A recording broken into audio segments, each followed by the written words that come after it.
If you're a Christian and you have desired to speak in tongues, this video is for you.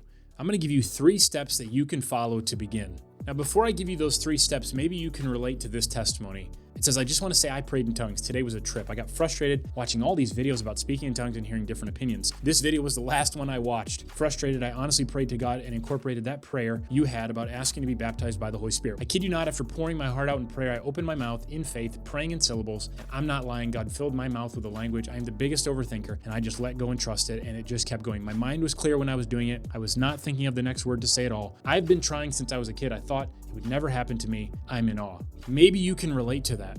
Maybe you've tried, maybe you've desired to do this for years and you think it'll never happen for me. Don't overthink, because this is easier than you thought. Now, I know exactly what some people might be thinking. You can't teach this, it's a gift. And here's how I always like to respond to this. Is salvation a free gift? How do you receive it? If I asked you that, you'd say, well, you have to believe that Jesus died for you and confess him as your Lord and Savior. That's a simplified answer. But to that, I would say, thank you so much for teaching me how to be saved. Thank you for teaching me how to receive the free gift. Is it true that these are gifts? Yeah, but we can be taught how to receive them and how to use them.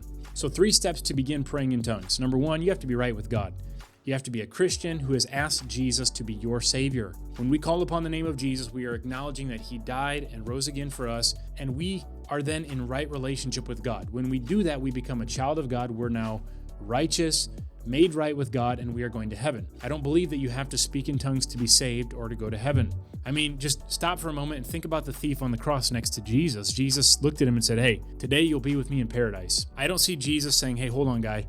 We got to get down from this cross. We need to get you baptized. We need to take communion, and you better start speaking in tongues if you want to be saved. No, we are saved one way, by receiving Jesus and his forgiveness through his death on the cross. So that's step number 1. It's pretty simple. You need to be right with God. You need to be a Christian. Jesus needs to be your Lord and Savior. Number 2, all you have to do is you ask the Lord to baptize you with the Holy Spirit, just like we read from the testimony. When we receive Jesus and become a Christian, the Holy Spirit comes to live on the inside of us. He recreates our spirit and we become a brand new creation. But based on the Bible, we have reason to believe that there's a second experience available to Christians where the Holy Spirit doesn't just dwell in them, but he also comes upon them with power to equip us to be who God created us to be and to do what God created us to do. Now, there's a few stories that I could cover, but for time's sake, I'm just going to share one. You can look it up for yourself. In the book of Acts, chapter 8, in Samaria, verse 12, we are told that people believed Philip, he was an evangelist, as he preached, and then it says they were baptized. It says the people believed and were baptized.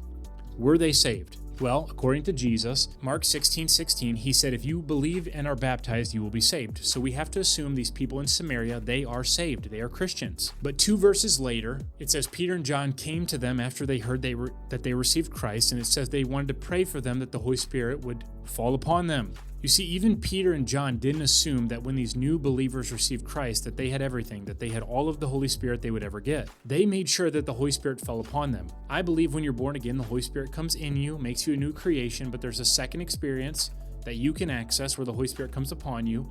This is known as being baptized with the Holy Spirit. This is what Jesus talked about in Acts chapter 1, verse 5. He said, a few days from now, you'll be baptized with the Holy Spirit. Then verse 8, you shall receive power when the Holy Spirit comes upon you. When you call upon the name of Jesus, you are saved. You have the Holy Spirit in you.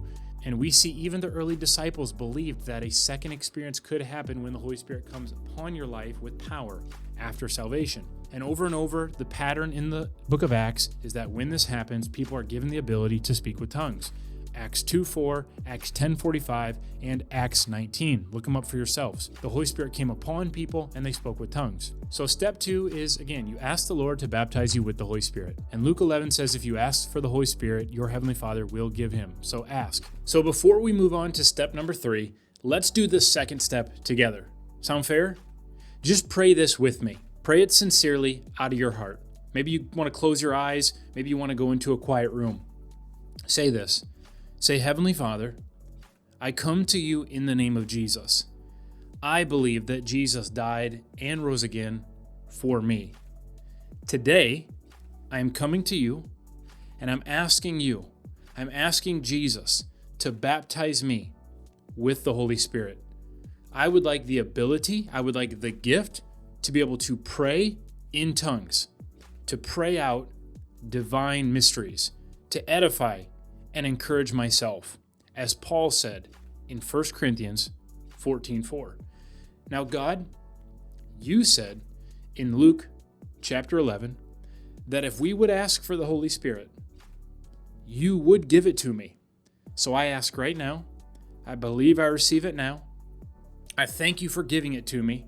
And now I ask that you would help and direct my tongue as I attempt to speak to you and honor you in other tongues. In Jesus' name, amen.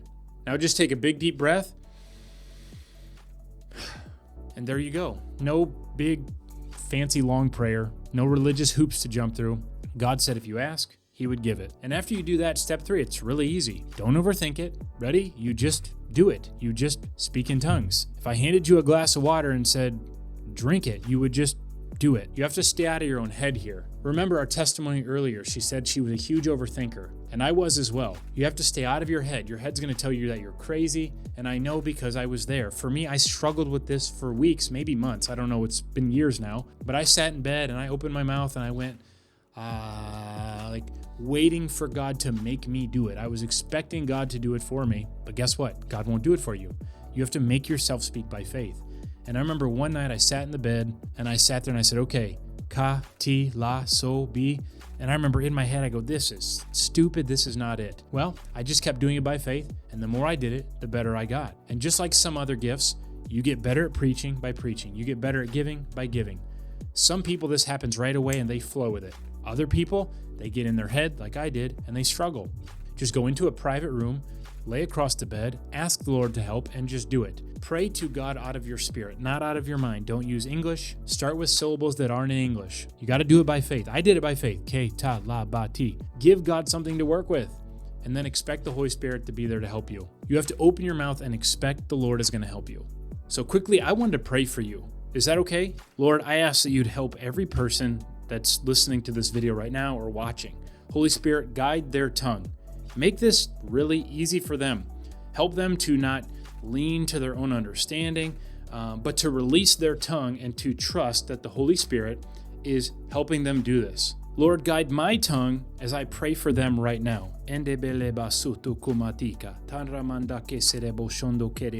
Lord, help them not lean to their mind, but to yield to their spirit. In Jesus' name, amen.